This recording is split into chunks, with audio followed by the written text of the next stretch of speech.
because I mean, I wouldn't want to identify with any of the characters in it, but I have to say it wasn't a bad watch actually. The positives of it, before I go into the negatives, is that it is well shot. Not a bad watch, is it? Well shot, huh?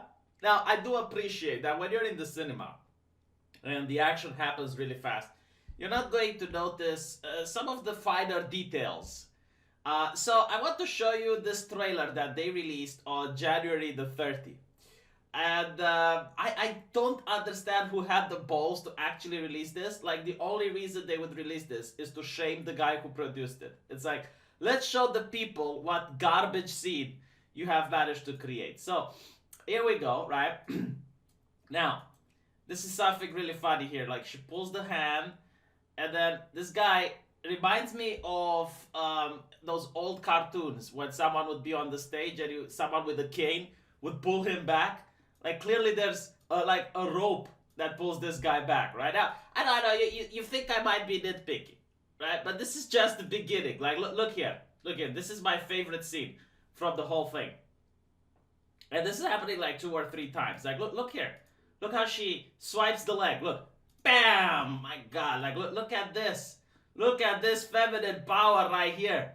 Oh my God, such great choreography. Who approved of this? I wonder. It's like, it's brutal to shoot. This is a brutal shot, I understand, right? I mean, I'm watching ladies that are fighting these men, which are more than capable of sending me to the hospital with a single punch. And these ladies, with the magic of Hollywood, are able to beat up these guys. Like, look at this guy, right? She's going to kick him here, and he's already, with her fusroda in the foot, I guess, managing to just push this guy away. And then like there's another one that is my favorite. It's like this guy here gets knocked down, right? And he probably understands that the cameraman is coming and is not going to get a shot of the main heroine. So just as the camera guy comes here, he gets up and runs away. Look, right? It's like he's not going to stand in front of the beautiful shot. We're going to see these women beat up these guys with Hollywood magic. I mean, you know what really is interesting? It's like if I see a woman this size, right? Reminds me of my girlfriend when she would playfully punch me. The thing that she was the experience was a pain in her arm. Like the moment she would punch me in the shoulder, it's like, ah! I wouldn't even need to do anything. I would just stay there. So yeah, I mean, this chick is beating up a guy that is armed with a hammer. Now, don't get me wrong, like the thing that really annoys me about this trope is that if you really want the girl to beat up so many guys, then okay, fine. Give them some superpowers. Like Black Canary can do the scream. And then it's like, okay, she has the power to scream and pushes the guy away. Or make the guys less intimidating. Or make them fight other women. Did you notice this in Hollywood, by the way? Did you notice this trope? It's like they want to portray that women are as good as men, right? But every time they fight other people, every time they fight the bad guys, they're all intimidating guys because women aren't intimidating. Like imagine if Stallone, he would go there and fight some guy, some muscly guy, some henchman, and all of a sudden these women pop up. It's like no one is going to be intimidated by a gang of just skinny-looking women. Don't get me wrong, there are women that are intimidating, but this is not it. Now, what's also interesting about this is that you're using Harley Quinn. Harley Quinn is a gymnast. Instead of giving her rollerblades or whatever bullshit, and you want to use Hollywood magic, why not have her do some really crazy acrobatics that, look like something you don't see, and it's like, okay, so because she's such a gymnast is why she's managing to beat these guys. Like, I don't know, make her run up this hand, and she's in the air and then she does a spin kick into someone and pushes them away. Like, that would look cool, and it would also be the way she actually fights in the comics. Right? Because in the comics, she constantly does backflips and she constantly does all these things. Like, here is just boring. It's like, not to mention, like, this type of thing when I see, like, they're barely touching the guys and they're already falling and taking damage. Like here, what is this sorcery? What is this nonsense? Why is this approved? Why did people think this is a good idea? to mention, like, they have this sixth awareness. Like, they got this ability to predict what's behind them and stuff. Like, if you're a woman and you just bump into someone like this, like, the guy is not even going to feel it. Like, he's just, you can still maintain your ground just because someone hit into you. You're not going to fall down. But yeah, so this is what I want to say. It's not well shot. All right, it's not a good choreography. If people look at Matrix, that scene where you have the Agent Smiths coming on and they're criticizing that, why aren't we criticizing this? This is unacceptable, unexcusable. Not to mention, like, they take genres that are designed to please a specific audience, which is teenage men, right? My mother would not go to watch this. My mother doesn't like violence, and I know a lot of other women that feel the same way. My dad wouldn't go and watch this. He would think it's silly. The only type of people that are really interested into this are teenage guys. And teenage guys like two things: action and boobies, right? Action and tits. That's what they like. And then you have the the actress here, saying that they went out of their way to desexualize themselves. And it's like, why are you doing that? Why would you desexualize if you know that the people that are willing to pay you money want to see the tits? What is, like, how is this economically feasible? In what way do you think this is great? Now, I'm pretty sure the journalists on Rotten Tomatoes are like, this is so great. Yeah, but in reality, I'm genuinely curious how much money are people going to spend on this? Like, how much butts in the seats? Because I didn't go to this movie, by the way. And I'm not going to this movie because it doesn't interest me anymore. I'm not even, like, even if you'd show me tits, I wouldn't go. It's not something that interests me. But, you know, with that said, I know the type of audience that go there. It's like making a remake of 50 Shades of Grey and replacing Christian Grey with a fat black lesbian woman. You know, women aren't going to see that anymore. They're not. They're just like, that's not my movie. That's not my IP.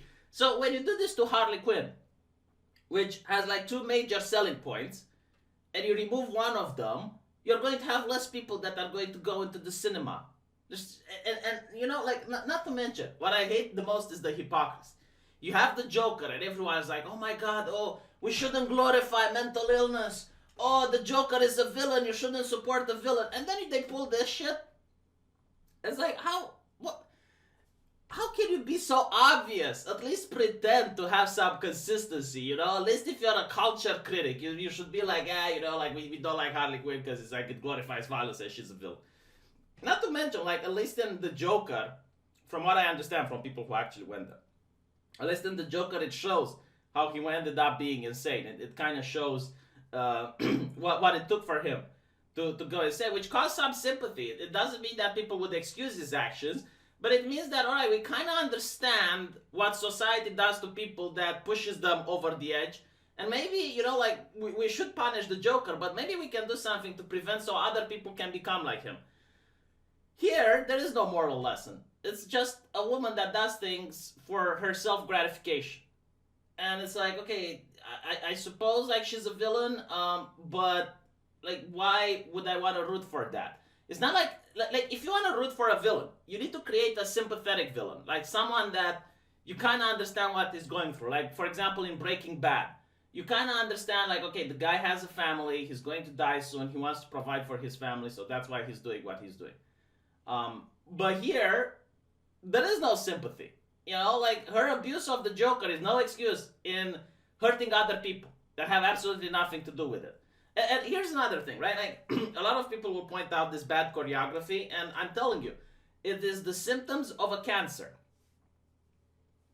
Whenever you hear directors or actresses or people that are involved with the production of an IP use far-left dog whistles, like misogyny, inclusion, you know, like diversity, these things that are far-left dog whistle, it is a sign of a cancer. It is a sign that the company in question is infested with bigots.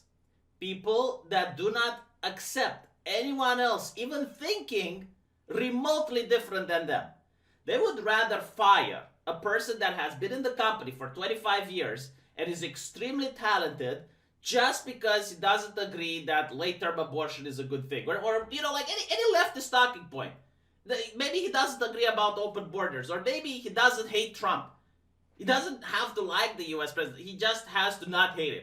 And if that's the case, they will do their damn finest in order to push that person away. So what happens is you end up with people that are not talented, but they have the correct opinions and correct thoughts. And when you have people that aren't talented, this is the type of choreography you end up with. So every single time, like I would point out, look, this is a far left dog whistle. I don't like that this particular actor is going and talking about racism and bullshit when he's supposed to make a movie. I don't like that, they race swap this particular character. And a lot of people on the forums will come on and be like, oh, so what if they race swap? So what? Like, what do you think that does have to do with the product? It's like, why can't you enjoy a movie if they casted a black actor instead of the white guy that's supposed to play the role? Why can't you enjoy it? What's the problem? Are you a racist? It's like, no, the problem is that this has nothing to do with the issue. I can enjoy a movie if they cast a black guy in the role of a white guy. But that's not the point. The point is that it's a cancer and it's a symptom. And I'm telling you, the overall product is going to be shit because chances are all of the people that are good and talented have already been fired or laid off or replaced by other talentless people. And they are talentless because if they would have talent, they wouldn't be into social justice activism. So that's the issue. It's like a guy that starts losing weight all of a sudden. Like, massively loses weight all of a sudden. By itself, it's not a problem. It's like, oh my god, you lost weight. That's a good thing, you lost weight. But in reality, that's a sign for cancer. If you're the age of 50 and over a couple of weeks, you manage to lose like 5 or 10 kilograms for no reason, that might be a cancer sign.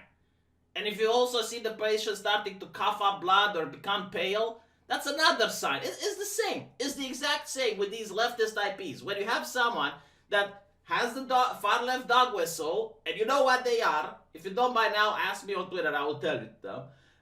When you see 1, 2, 3, 4, the more you see, the more likely is that the end product is going to be garbage. And I definitely think this is garbage. So yeah, Sargon's analysis though, I kind of liked it. I found it entertaining. But the only thing that pisses me off is when he said that this is shot well. It's not shot well. It's horrible. All right, like this is objectively bad. This is not good choreography. Again, if you wanted to make it better, just give the women weapon, take away the weapons from these men, put some teenagers instead of muscular men so that it looks at least somewhat believable. And, like get rid of shit like this, where she's just like barely touching him. And he does a somersault after being barely touched. And get Harley Quinn, which is a world, gymnast, to do more gymnastics. Get her to just do some backflips and then jump in the air really high and kick someone or something like that. Just make it more believable and action-packed. It's an action movie, right? I don't go to an action movie to see a girl going on roller skates and bumping into guys. That's LGBT.